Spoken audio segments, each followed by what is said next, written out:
Alright, hello everyone. In this video, we're going to look at chapter 5, some discrete probability distributions.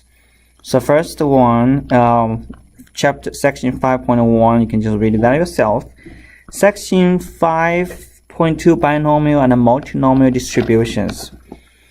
An experiment often consists of repeated trials, each with two possible outcomes, either success or failure, or good or bad, like you only have two different results, okay? Two results. Repeat this experiment again, and also all the experiments are independent, okay? It's called Boolean process, okay? Strictly speaking, the Boolean process must follow the following properties. So first one is, I just choose that. First one is wait, let me see. No. Okay. First one is the experiment must be repeated trials, okay? Second, each trial in outcome that may be consist as a success or a failure, okay? You will have two outcomes for each experiment. 3, the probability of success denoted by P remains constant for all trials to trials. So, for example, if you throw a coin, it's half you get head, half get tail. It's always half, okay? So, I mean, the probability is always half. It's kind of repeating the same probability, same success probability for every experiment, okay? The fourth one, each experiment are independent.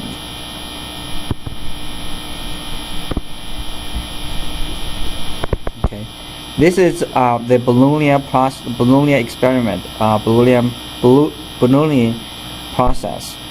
Let's look at a Boolean binomial distribution. Binomial distribution, the formula is B, X, N, P. This equals, choose X from N, and P to power X, X times success, X success, and N minus X failure. So X equals 0, 1, 2, until N, okay? This is the probability of X success among N trials. Let's look at the example. Example 5.1. The probability that a certain kind of component will survive a shock test is 4/3. 4 over 3. So 3/4 is 0.75. Okay. So that survive shock. Find the probability that exactly two of the next 4 components tested survive.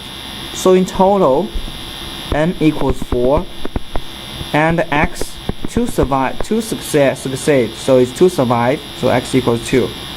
P equals 4 over 3, and then 1 minus P equals 1 over 4. So binomial distribution is going to be probability 2 out of 4 will succeed is 2, 4, 3/4, and equals, you choose 2 from 4, and 3 over 4 to second power, and then 1 over 4. 1 over 4 is not survive. 1 over 4 to other two are not succeed, okay, are not successful, okay? So you have the total probability, find that one. So the 4 is 4 times 3 over 2 times 1, the bottom 2, times 9 over 16 times 1 over 16. The total probability, the probability is 27 over 128. Okay, this is how you do, this is binomial distribution. Okay, let's look at example 5.2. I think you can try 5.3 yourself. The probability that a patient recovers from a rare blood disease is 0.4. Okay, this is 0.4 for one patient recover from a blood disease. if 15 people are known to have contracted this disease, so the total is n equals 15. And what is the probability at least 10 survive? At least 10 survive. So x is bigger than 10. So basically you have p x is bigger than equal to 10. Okay, so at least the 10 means 10, 11, 12, 13, 14, 15.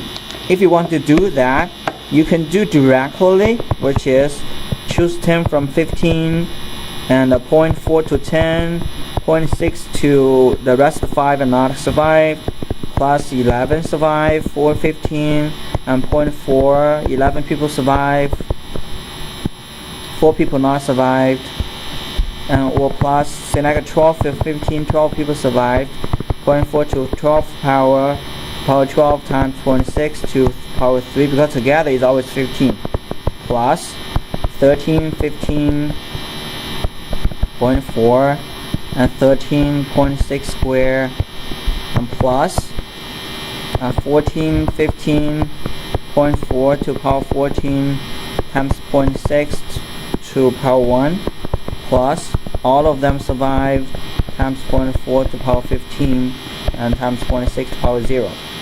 Okay, so this, if you do it directly, you have to add 10 people, 11 people, 12 people, 13 people, 14 people, 15 people survives. All of them add all the probability together. This is the probability of x is bigger than equal to 10. Or you can use the opposite event, which is equals 1 minus the summation of x equals 0 to 9 and the people's polynomial process b of x 15.4. What is the advantage that you use this 0 to 9? That you can use the polynomial distribution table, because the distribution table will give you this number. Okay, but it will not give you 1, 2, 3, 4, 5, 6. It will not give you one by one, but it will give you accumulated probability. Okay, what's the meaning of that? This is 1 minus, okay, none of them survived, 0.4 to 0, 0.6 to 15, 1 survived, 0.4 to power 1, 0.6, 14, because together is always 15. Okay, so 2 survived,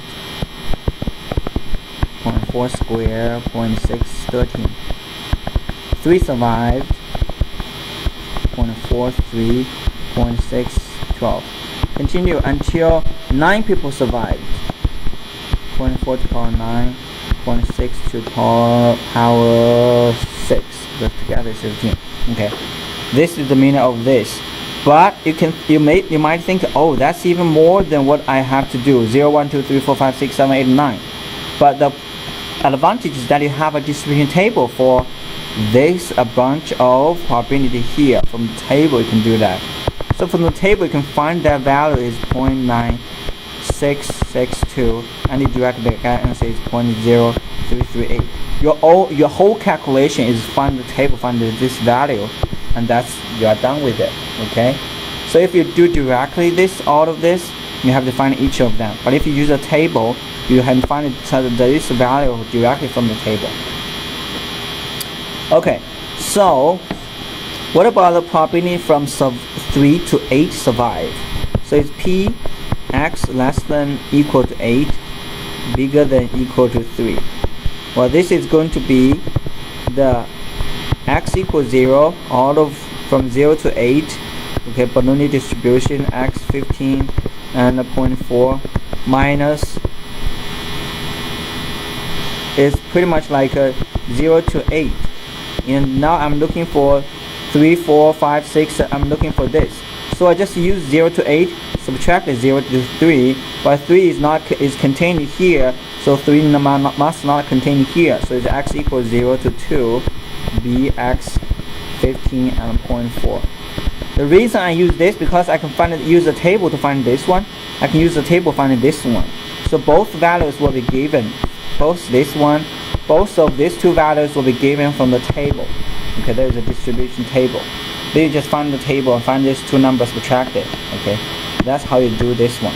Okay, use from 0 to 8 minus from 0 to 2, but 3 is not contained in the second one because 3 is contained here, and they subtracted. Okay. How about x just equals 5? X just equals 5. You can do select 5 from 15.4 to power 5 and 26 to power 10.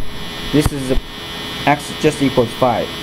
Or you have to use the calculator to do this, or you can do the table.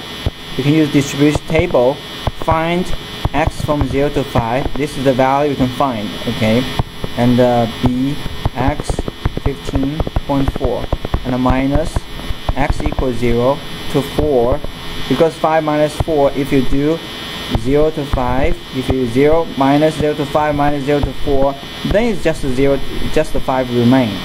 Okay, b x 15.4. The reason you subtract these two, you can find the value of this one from table, find the value of this one from the table again. So that's how you why I do this way. If it's 1, you can also use the calculator to do this. It's not really a huge calculation because there's one thing here.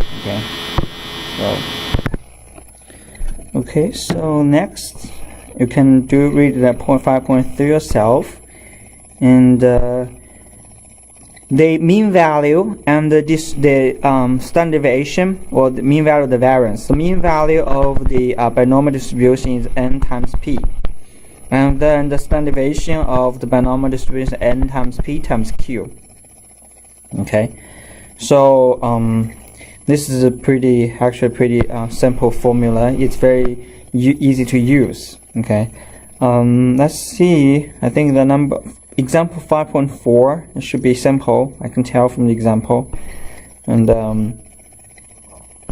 let's see the example 5.5.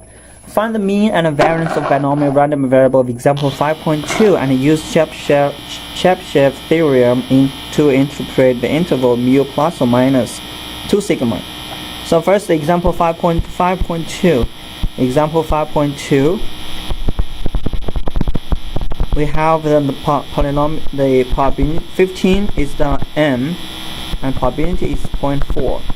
So you can find the mu is mp, which is 15 times 0.4, which is 6, which means average 6 people will survive. Okay. And then what's the variance?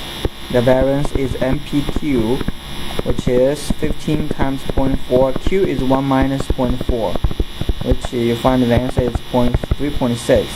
And you find the sigma standard deviation is square root of 3.6, which is 1.897. Okay. And then it asks you the sigma mu plus or minus 2 sigma, which is between 2.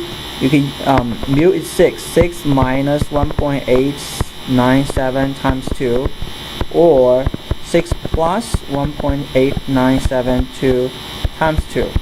So the answer is going to be approximately 2 to 10. Okay, approximately 2 to 10. Okay, so that's 2 sigma interval. Okay, 75% of people will fall in this interval. That's what it says. Okay, it's 1 minus 1 over 2 sigmas, 1 minus 1 over 2 square. 2 is the key. Chebyshev theorem. K equals 2. Right. Okay, this is how you do the example 5.5. 5.6 should be fine. Okay. Multinomial distribution is about pretty much the same. Okay. The formula is you select x1, x2, xk, and to n, and px1. So basically, you have multiple results instead of okay. You have multiple multinomial experiment. Okay, multinomial distribution.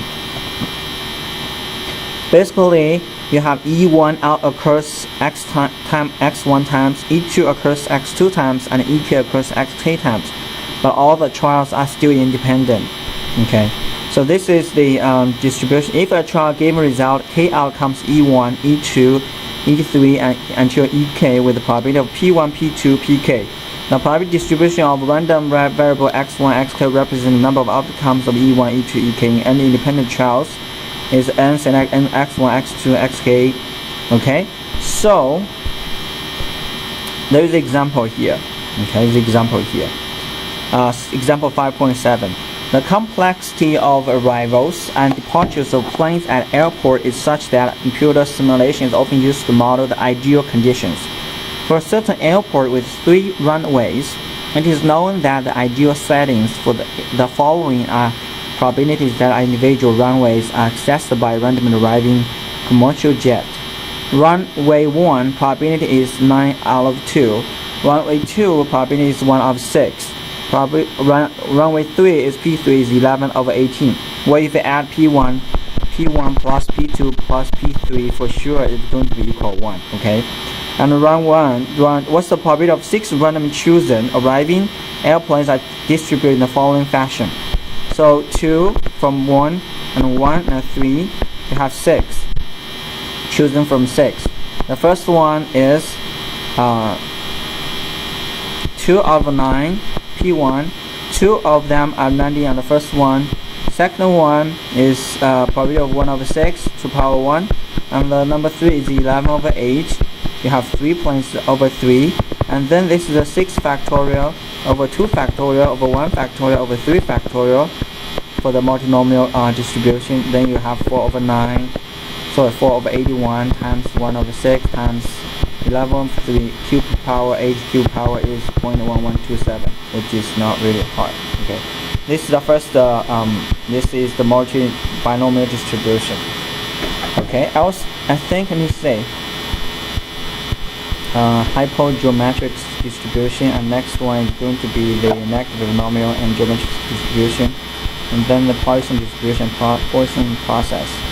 I think I'll stop here for this part. Maybe continue one more. Let's check. Negative.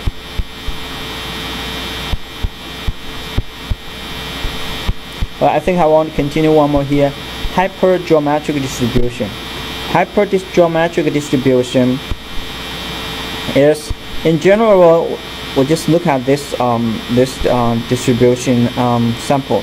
Okay, so normally you have we're interested in finding probability of selecting X success from the K items labeled success and minus X failures from the n minus K items labeled failures when a random size n is selected. Okay, so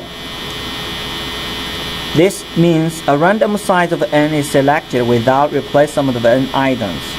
Of n items, k may be classified as success and n minus k are classified as failure. The number of success of a hypergeometric experiment is called hypergeometric random variable. Okay, and the probability distribution of that is called hypergeometric distribution. Okay, it's very similar to binomial distribution, but it's a little bit different for the problems. Okay.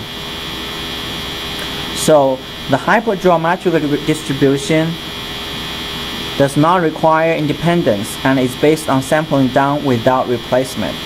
The previous one, with all the probability are equivalent, are the same because they are independent.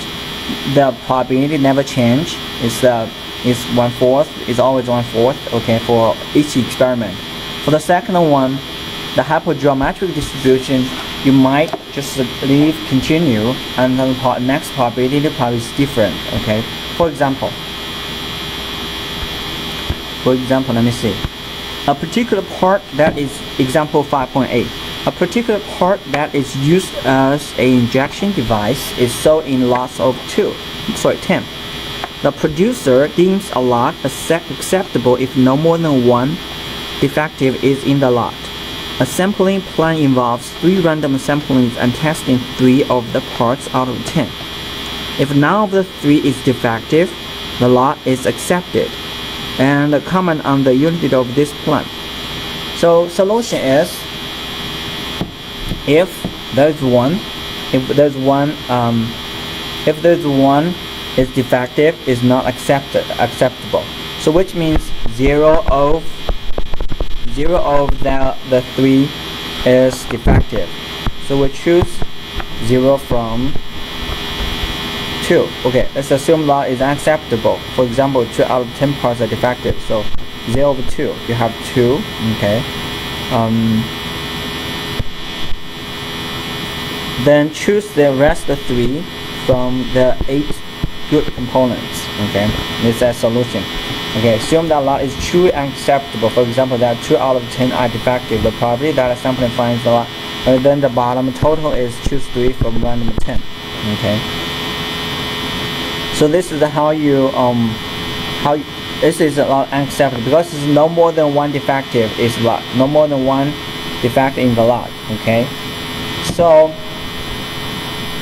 if the lot is truly unacceptable with 2 defective parts, this sampling plan will allow acceptance roughly 47% of the time. As a result, this plan should be considered like faulty. Okay. So now, what's the geometric distribution probability? Is the probability distribution of hypergeometric random variable x, the number of success in random sample size n selected from big N items, of which k are labeled success and n minus k are failure, is, okay, you have h, x, big N, and small n, and k.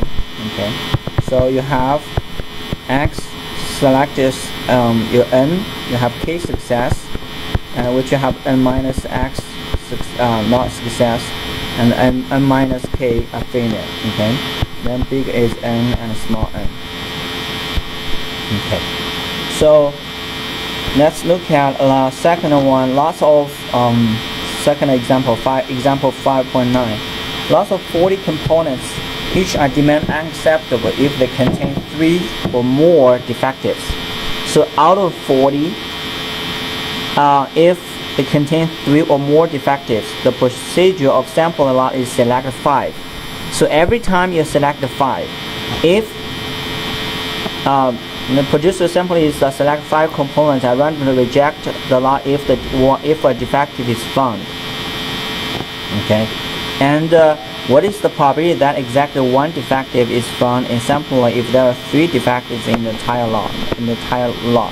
Okay, so basically the probability equals 1 defective, right? So it tells you there are 3 defectives in the lot, so choose 1 from 3. Okay, then 37 are good. You have 4 are good. If you choose 5, exactly 1 are bad, and you have 4 are good. Choose a 4 from 37, and it is 40. Choose 5 from 40. I think we did this kind of geometric, hypergeometric probability from before. Okay, in the previous section. Okay, so that's the probability of exact 1. The mean and variance of hypergeometric distribution is U equals nk over big M. Sigma equals, we don't really do a lot of the mean value and the variance of the hypergeometric sequence, but we do a lot of the binomial distribution. M minus n over m minus 1 times n times k over small bigger M of 1 minus k over m. Okay, it's very much like the MPQ stuff. Okay. Alright, so next let's look at the example 5.10. Let us investigate example 3.4. The purpose of the example is to illustrate the notion of random variable and the corresponding sample space. In the example, we have a lot of 100 items. 12 are defective. What is probably in the sample of 10? 3 are defective. So now, basically, I choose 3 are defective. The total defective sample space is 12. The total good sample space is 88 because total is 800. And you have 3 are defective. You choose 10 sample, right? Choose 10. Sampling size is 10. You choose 10. And 3 are bad, which means 7 are good. So choose 7 good from 88 good components. And 3 are bad, which are chosen from the 12 components. Okay. Then the total, you randomly choose 10 from 100. Okay, it's pretty simple. I think you can do example 5.11. You can look at your example that yourself. It's very straightforward. The bottom is a total sample space. Then you have two sample space. One succeeds, not succeed, separately. Choose one from the total. So which is very straightforward if you look at this example. Okay. I think now we can. Multivariate hypergeometric distribution, it's pretty much the same. You just add one more thing here. Okay. For example, red, blue, white, kind of like this. You have a bag of marbles. You have 12 white marbles, 88 red marbles. Maybe you have another. For example, I can change this into 110 marbles in total. You have 10 marbles. This is white. This is red. This is blue. You have total. Then the probability you choose randomly pick up 12 marbles from 110. Then you have the probability got 3 white, 7 red, and 2 blue. The probability of that is what? So basically 3 white, 7 red, and 2 blue. The up is a total sample space for each color. The bottom is a total sample space. This is the selecting sampling space, total space, number of space. So 3 plus 7 plus 3 should be 12. The top 3 altogether should be 110. That's the multivariate hypergeometric distribution. Okay, I think I stop here. Next video, I'm going to do 5.04 and 5.5. Then we're going to do the homework. Then we're done with the chapter 5. Okay.